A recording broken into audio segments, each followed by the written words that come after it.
तक तैयार नहीं होती। हाँ, ऐसे मुनहमिक हो जाते हैं उसमें कि बस भाई अब तुम्हारी नहीं सुननी है, 3 दिन बस कव्वाली चलनी है। और रंग अल्लाह माफ करे, किसी कव्वाल के चेहरे पे दाढ़ी का एक बाल तक दिखाई नहीं देता।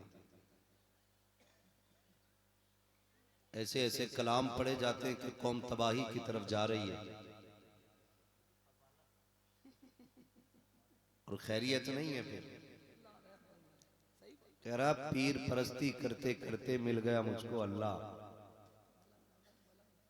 और फिर अब मस्जिद में जा ही नहीं रहे। एक पीर साहब से मुलाकात हुई, देखो बातें मेरी ऐसी रहती हैं। नहीं बिल्कुल, पीर साहब से मुलाकात करने के लिए लोग ले गए कि बहुत बड़े हजरत हैं, आप जरा मुसाफा कर लें इनसे। हम चले गए तो वो बड़ी सख्ती से कह रहा, मुझसे भी कह रहा था कि इन्हें समझाना पीर होता क्या है और इनको बताना पीर की फर्मा बरदारी कैसे की जाती है। और जब उसने एक पे दम करना शुरू करा ना, तो बिस्मिल्लाह भी बड़े शीन से ही पढ़ रहा था।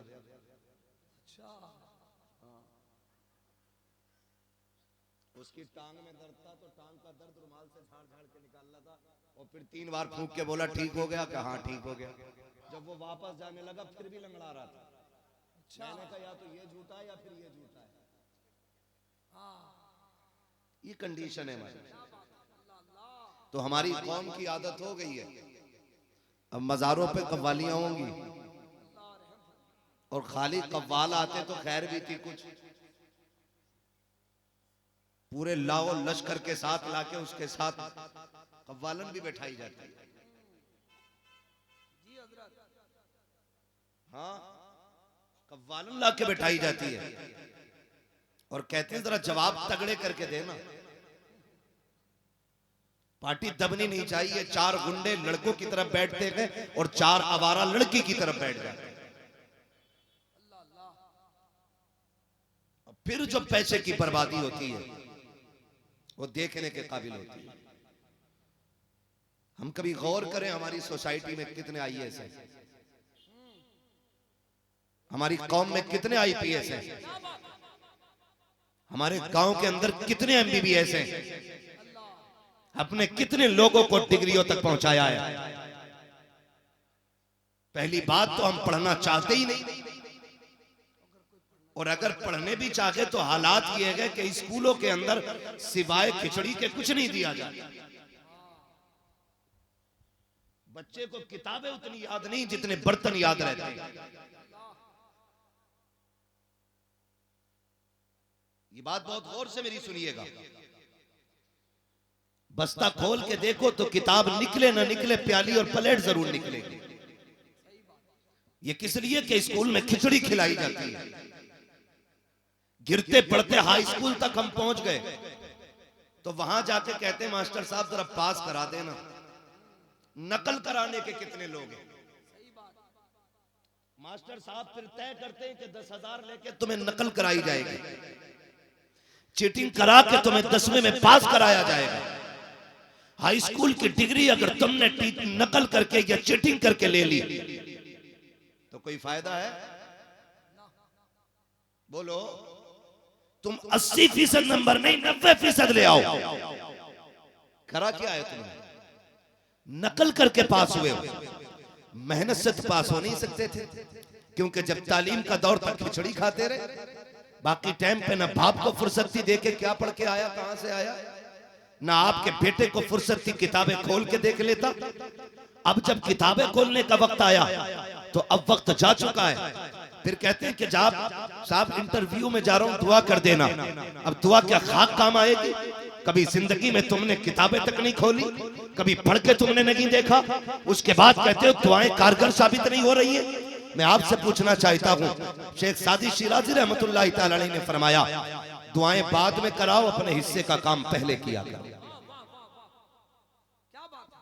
पहले मेहनत करो फिर दुआ कराओ। बिना दुआ के मेहनत करना ये घमंड है।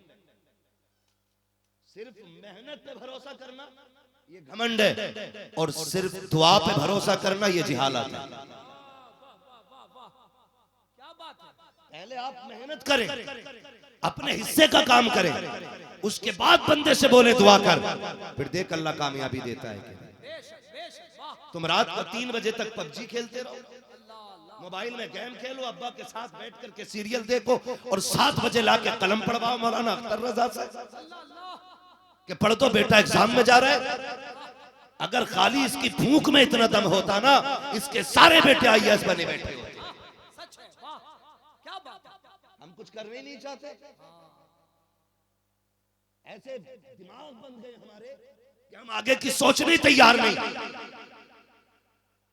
और कह देते जी वो जो है ना, असल में गवर्नमेंट जो है ना वो साथ नहीं दे रही।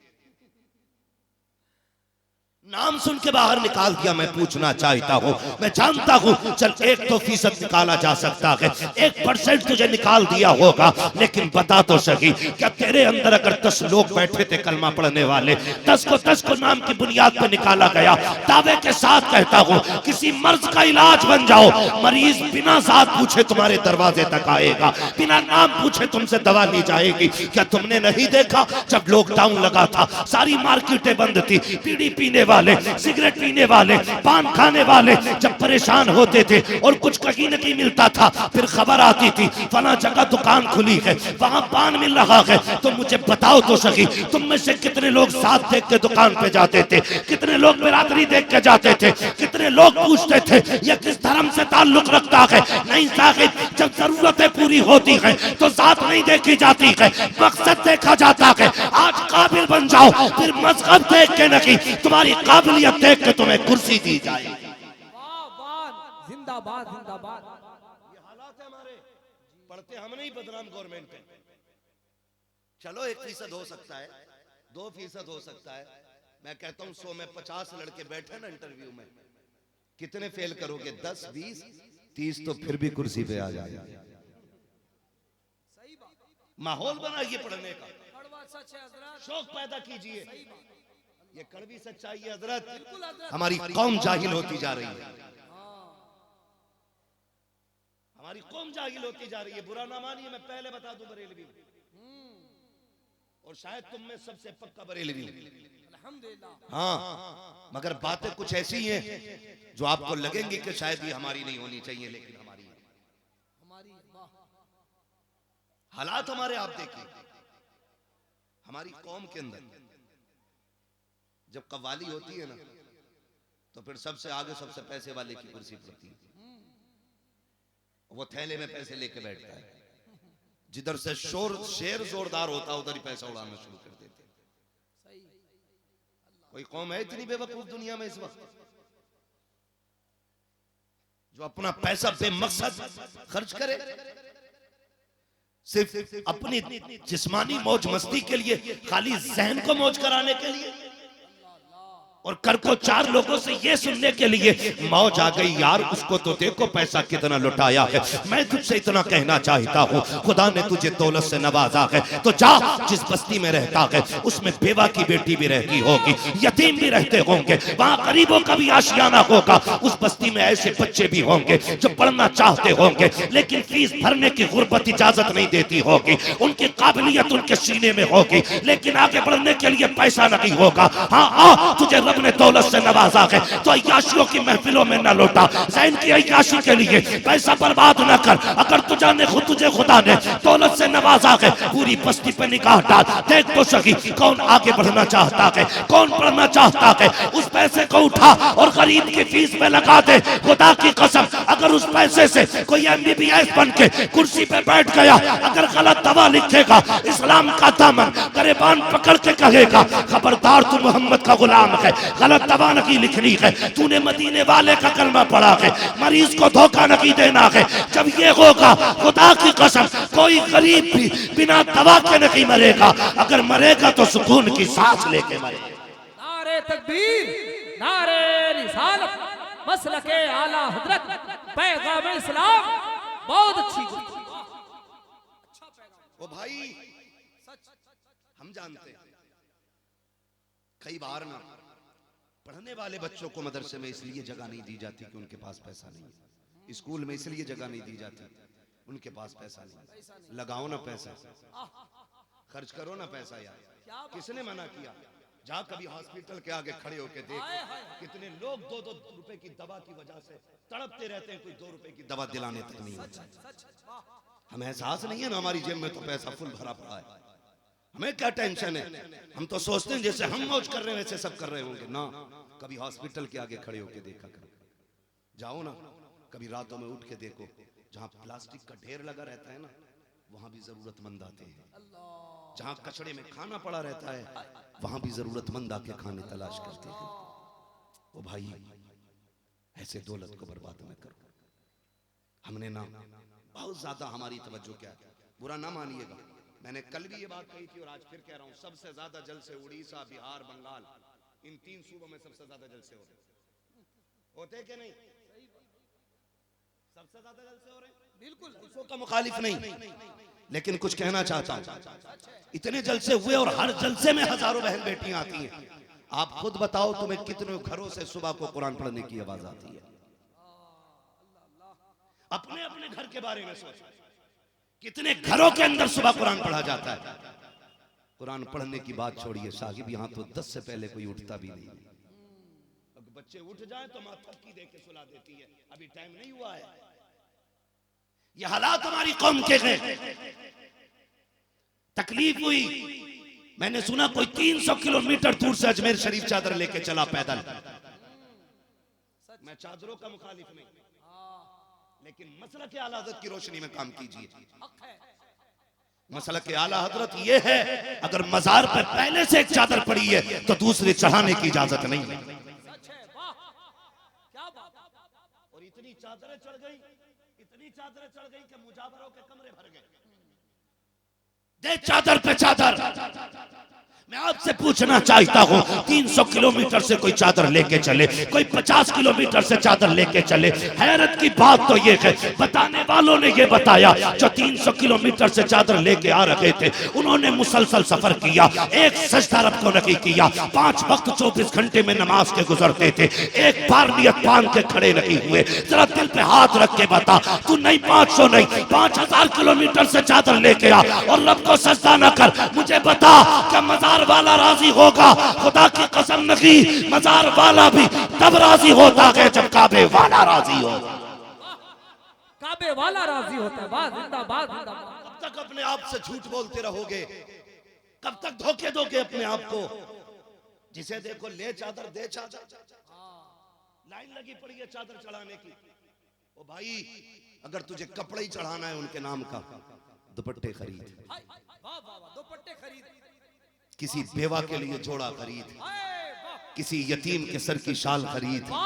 अगर तेरे पास पैसे ही है और तुझे चादर चढ़ानी है, उसे रख के हाथ में ला, आके दरिया शाह बाबा से कि बाबा ये दुपट्टा फला गरीब के लिए तुम्हारे नाम से दे रहा हूँ, ये लिबास फला बेवा के लिए जा रहा है, बाबा ये तुम्हारे नाम से फला यतीम बेटी के सर पे चादर जा रही है। अल्लाह की कसम खा के कहता हूँ, अगर इसी चादर की जगह पे इनके मजार से आकर के एक साल यतीम को उड़ाओगे, खुदा की कसम मजार वाला भी राजी हो जाएगा, मदीने वाला भी राजी।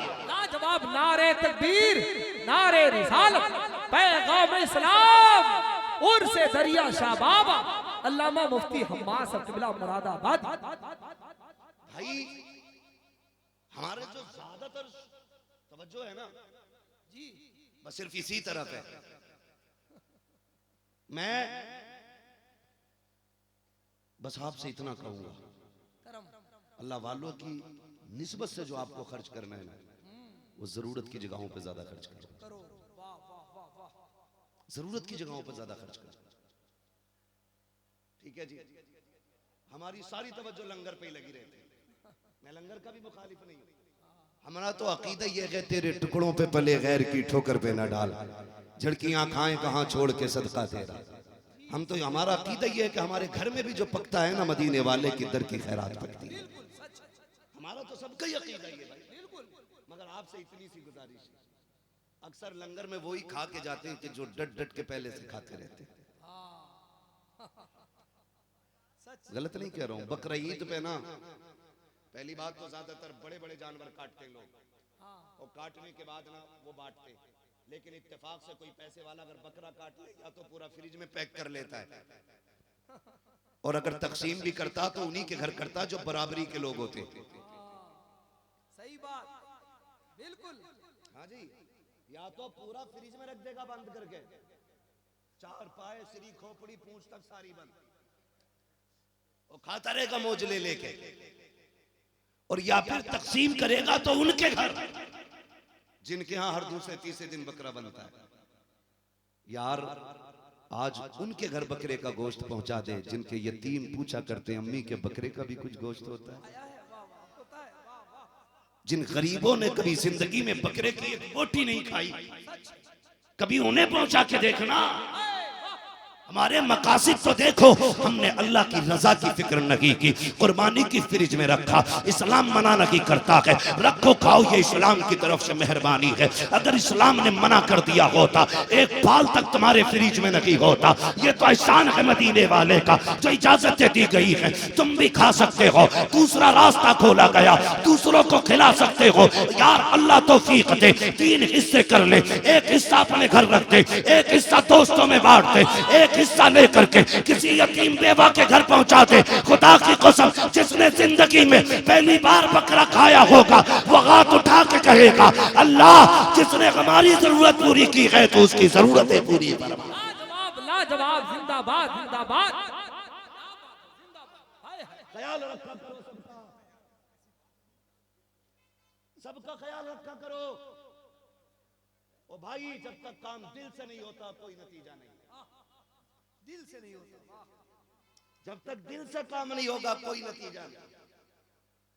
तो चादर एक चढ़ाओ, क्या बात है, बाकी चादरों के किसी गरीब के घर के पर्दे का इंतजाम करो। वाह, बहुत अच्छा पैसा। आज भी हमें जरूरत है, जानते हो, आज भी गुर्बत इस कंडीशन पे है कि बेटियां आज भी कहती हैं कि मौलाना अब तो जहर खाने की इजाजत होगी। हमारी कौम को सोचना पड़ेगा हम कहां खड़े हैं। हम ये सोचते हैं कि अंदर वालों से लड़ा जाए कि बाहर वालों से लड़ा जी। टेंशन होती है। एक वो कौम है जो इस्लाम की दुश्मन है, और एक वो लोग हैं जो अपने समाज के दुश्मन हैं। किससे लड़े बताओ? हम तो घिरे हैं। दुख होता है, लड़कियां कहती हैं कि अब तो गुंजाइश होगी जहर खाने की। बहन क्या हुआ? का उम्र 35 साल हो गई, बाप की हैसियत नहीं है हाथ पीले करने की। जब वो घर में घुसता है हमारे चेहरे पे नजर पड़ती है, वक्त से पहले हमारे बाप पे बुढ़ापा आ गया। लेकिन कौम है कि बिना पैसे के किसी भी बेटी को अपनाने तैयार नहीं है। अब तो इजाजत हो कि मौलवी गुनाह तो हम नहीं कर सकते, खातून जन्नत को मुंह दिखाना है। इजाजत दे कि जहर खा के कम से कम बाप का बोझ ही कम कर दे। अगर इतना ही शौक है ना दौलत लुटाने का, ऐसी बच्चियों पे खर्च करो गुर्बत की वजह से जिनके बाल सफेद हो गए। सहारा बनो किसी का, किसी की आवाज पे पुकार पे पहुंचा करो, फिर देखो अल्लाह तुम्हें कितनी शान अता फरमाएगा। ये जो ढोलक लेके डमरू की तरह, नचनियों की तरह मजारों पे डटे रहते, काश अगर अल्लाह इजाजत देता ना, ये निकल के मजार से इतना थपड़ाते कि कभी एक ढोलक वाला मजार पे नजर नहीं आता। वो लाला के मजार पे दिखा रहे हैं, अब के टीना बुलाई है, अब के पीना आई है नाचने के लिए। पूछ इनसे जाकर के क्यों बना मजार इनका? क्या ये भी ढोलक लेके टहलते रहे, या ये भी डांस पार्टियों में थे? कहेंगे तू नहीं जानता कि दिन भर रोजा रखते थे, रात को कयाम में कुरान पढ़ाते थे। वाह वाह, ये इनकी शान है, ये इनकी अज़मत है, हक है।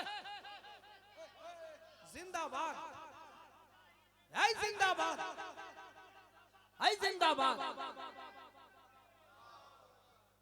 फालतू खर्च करने वालों से मैं एक बात पूछूं, कितने बड़े रईस हो जी? क्या तुम मुजाहिदे मिल्लत से बड़े रईस हो? क्या तुम्हारी दौलत रईस आजम से ज्यादा है? खुदा की कसम 7 पुश्तों की इकट्ठी करेगा तब भी मुजाहिदे मिल्लत की दौलत के बराबर नहीं पहुंचेगी। लेकिन उस मर्द मुजाहिद ने सारा दौलत को दीन के लिए कुर्बान किया था।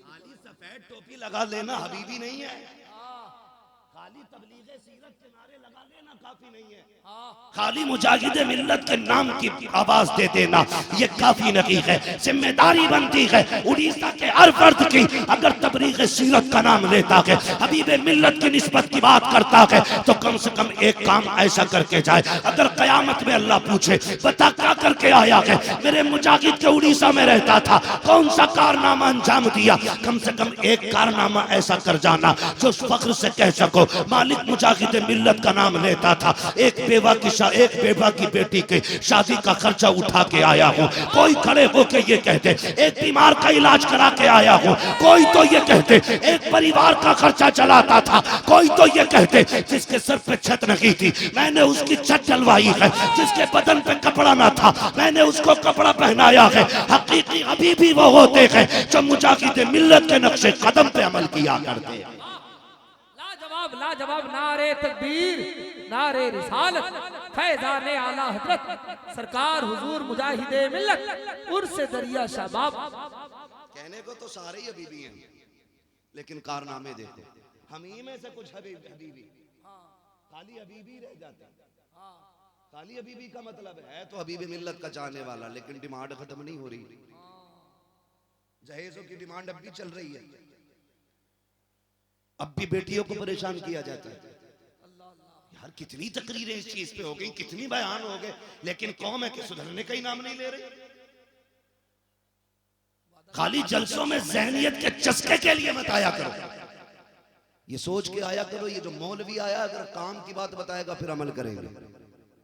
बोलो करेंगे अमल इंशाअल्लाह। ये वो बोल रहे हैं जिनकी शादी हो गई है, जहेज की डिमांड करेंगे,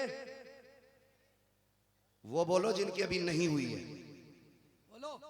लेकिन अब्बा भी बोले, अब्बा भी बोले जरा, इसलिए कि सबसे बड़ा खुराफाती अब्बा ही होता है। लिस्ट यही भेजता है, यही लिस्ट भेजता है। एक दिन सरकारी से बैठने नहीं मिलेगा, कह रहा लेकिन पिलाई 3 इंची वाली चाहिए, जो बेड में पिलाई पड़ी हो। गाड़ी फना वाली चाहिए, बे गधे तुझे तो बैठने भी नहीं देगा तेरा बेटा, तू क्यों आखिरत तबाह करने पे लगा, तू क्यों आखिरत तबाह करने पे लगा। हुजूर की रजा के लिए किसी गरीब का घर बसा दो, अल्लाह जन्नत में तुम्हारे महल आबाद करेगा।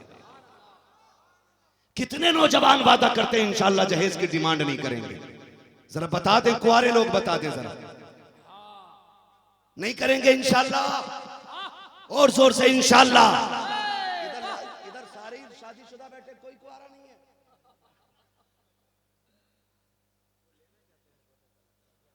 नहीं पूछ लेते भाई, हमारा भी उड़ीसा है। हाँ आपका भी उड़ीसा, उड़ीसा थोड़ा ही है, हमारा भी उड़ीसा। बेशक। ये याद रखना, मुजाहिद मिल्लत बाद में आपके, पहले हमारे मुरादाबाद वालों के। ये बात कान खोल के सुन लेना, वो पहले हमारे बाद में आपके। मुरादाबाद के, वाह। इसलिए मैं आपसे बात कर रहा हूँ और डट के बात कर रहा हूँ। कितने लोग कुआरे बैठे, इसमें जरा हाथ उठाएं। ये बेटे तुम हाथ नीचे रखो, अभी कुआरे लोग हाथ उठाएं।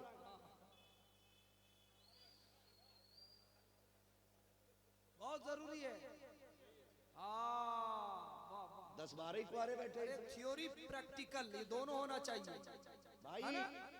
मेरी बात कान खोल के सुने, डिमांड करोगे तुम्हारी मर्जी है, सुनो अब डिमांड की बात भी सुनो। सबसे लानती काम जो होता है ना निकाह के मौके पे, यही डिमांड होती है।